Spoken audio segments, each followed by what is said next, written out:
Narrador, o que você acha daqueles caras que dizem que determinada falha de narrativa vai ser explicada daqui 500 capítulos em One Piece?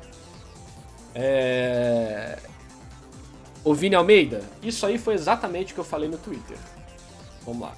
Quem quiser fazer clipe, pode clipar porque isso aqui vai ser importante.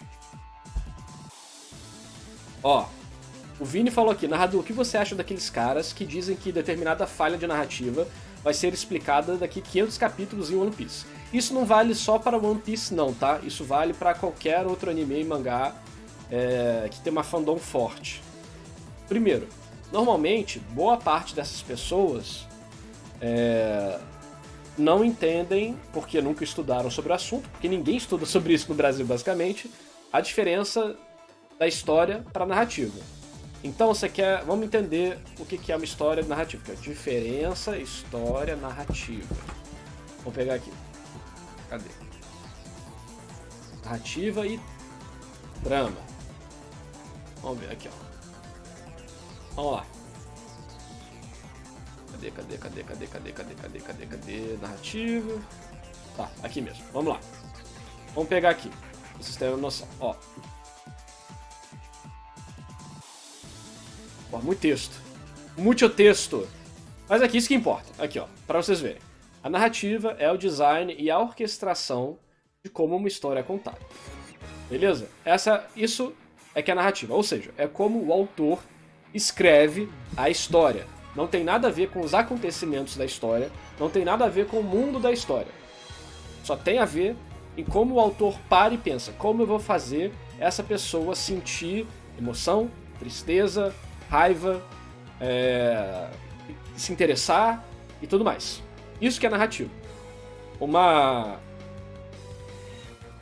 história, falando em termos leigos, é quando a gente pega uma sequência de acontecimentos, né, que tem um início, meio e fim, ou um sentido, vamos dizer assim, né? Então, Luffy está atrás do One Piece. Isso é uma história, entendeu? E uma trama, né, Luffy sai da sua ilha em busca do One Piece, encontra vários companheiros, passa por vários problemas, parará pereré. Então, uma trama é como se fosse vários anéis de uma corrente, né? Que vão se conectando e criando uma sequência de acontecimentos, certo? Então, com essas diferenças em mente, vamos responder essa pergunta, né? O que você acha? O que eu acho das pessoas que falam que uma falha narrativa vai ser consertada daqui a 500 capítulos? Primeiro, normalmente essas pessoas não têm a noção dessa diferença. Elas estão... Normalmente, quando elas estão falando da falha narrativa, normalmente elas estão se referindo à falha da história. Ô Bolim, obrigado pelo seu Prime, mano. Valeuzão demais pelo apoio. Então, continuando aqui a explicação, as pessoas que normalmente falam dessa questão da narrativa estão falando sobre a história. O poder vai ser explicado no futuro. Como ele tem esse poder, vai ser explicado no futuro. E isso, ok, 100% correto. Dentro do mundo, aquilo faz sentido. Aquilo vai ser explicado no futuro, mas não é nenhum furo de enredo. Suave, tranquilo. Mas o propósito do canal, e quando a gente se fala de narrativa, é como o autor escreveu a história. E existem algumas regras em como escrever uma história. Essas regras se tornaram populares não é porque alguém inventou elas. Técnicas de narrativa foram descobertas. Qual que é a diferença de inventar e descoberto? Algo descoberto já existe, algo inventado não existia. Por quê? O nosso cérebro tem um padrão específico na hora de olhar a informação, né, absorver a informação, gerar significado dessa informação e armazenar essa informação. A maneira de contar a história que a gente foi desenvolvendo conforme os anos passaram foram as maneiras mais eficientes de manter essas informações na nossa mente. Porque uma história a função original de uma história é passar informação. Por isso que você vai encontrar muitos contos antigos que têm lições de moral, lição de segurança, lição de tudo. Enfim. Então eu já falei como é que funciona dentro da história, né? Tudo bem, não é um furo de enredo. Aquilo tem sentido no mundo. Mas na hora que o autor está escrevendo, ele precisa seguir algumas regras. Alguma dessas regras, talvez uma das mais importantes, é que uma história é sobre preparação e sobre recompensa. O autor, ele precisa preparar as coisas para que você se sinta recompensado ao ler. Então, por isso que às vezes existem algumas soluções mirabolantes ou situações e histórias que a gente acha que é fraco, que é forçado, que é sem graça. Por quê? Porque não foi preparado da maneira ideal. Claro, cada um vai ter o seu próprio nível de tolerância para isso, mas a média é que precisa ser bem preparado, porque senão as pessoas vão reclamar. Então, quando alguém fala daqui 1000 capítulos explica, daqui 500 capítulos explica, não é uma virtude do escritor, porque olhando do ponto de vista da narrativa, tudo que acontece numa história precisa ser preparado antes. Uma história nunca pode usar conceitos futuros para fazer uma cena presente.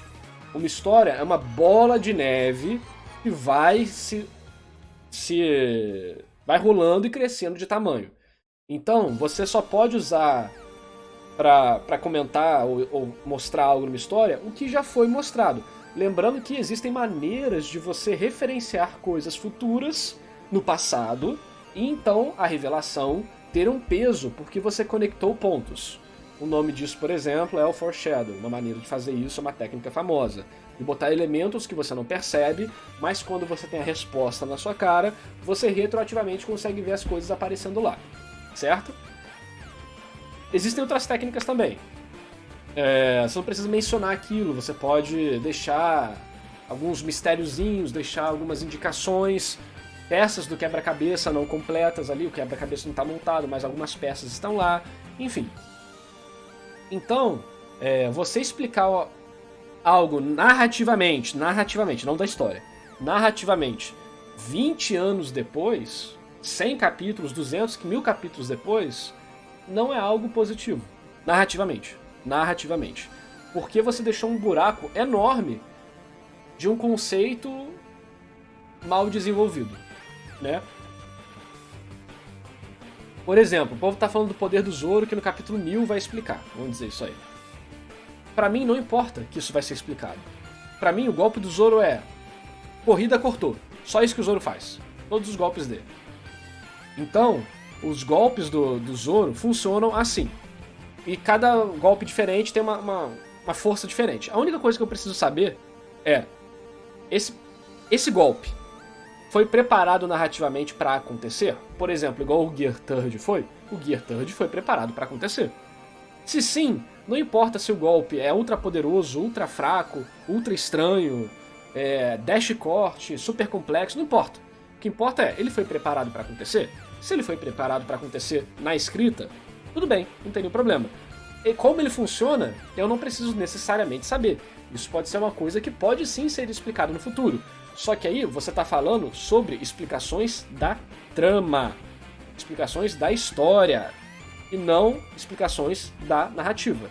Então, para mim, o maior problema que existe é que as pessoas, completamente de maneira entendível, né, não sabem a diferença desses conceitos. Porque não estudaram sobre isso, porque ninguém estuda sobre isso no Brasil. Poucas pessoas estudam sobre isso.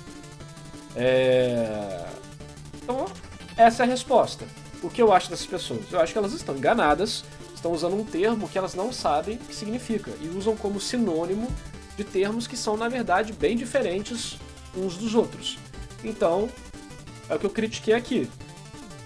Se esse mesmo argumento de que no filme spin-off teve uma cena onde o Luffy socou um cara em 2006 e saiu fumacinha dele pra depois do anime, sei que lá, e no mangá um ano antes, então já passou no filme, então no mangá não tem problema. Se fosse um fã de Fairy Tail, de Bleach, de Naruto, de Boruto, de Sword Art Online, de qualquer outra coisa, as pessoas zoariam essa pessoa. Olha lá, fanboy, só tenta defender a obra que tem problema, aquilo que a gente sabe que acontece. Mas algumas outras obras, e não é só One Piece aqui, tá? Várias obras têm essa parada de defender. Evangelion, por exemplo, muita gente defende infinitesamente, sei lá qual a palavra, defende pra caralho. Vamos ser informal aqui. Mesmo quando não precisa. Então... é o que eu acho, eu fico com medo, porque a galera tenta defender algo que não precisa, gente. Porque, literalmente, como eu falei aqui, cadê? Não sei se eu vou achar.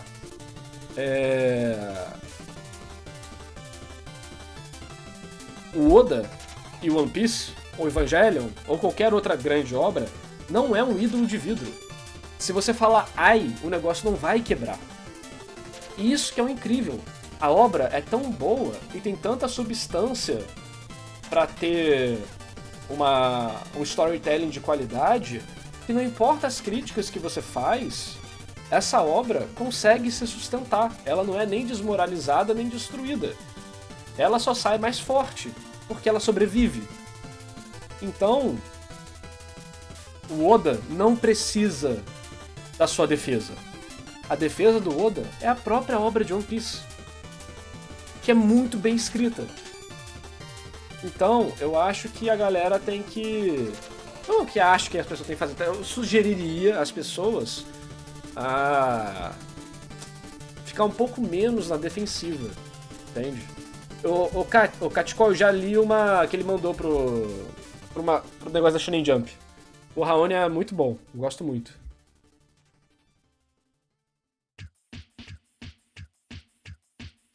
Então acho que isso responde também. Aí, ó o culto do Urasawa chegando aí. Conheço Kingdom e pretendo ler. Aí vai ter o culto do Kingdom também. Então, quem me perguntou, nem lembro quem me perguntou. Mas tá boa a resposta? Eu tenho que dar essas respostas maiores porque eu tenho que abordar um monte de conceitos que estão relacionados. Porque senão sempre vai abrir espaço pra alguém pegar uma ponta que eu não falei e tentar invalidar meu argumento só por causa disso.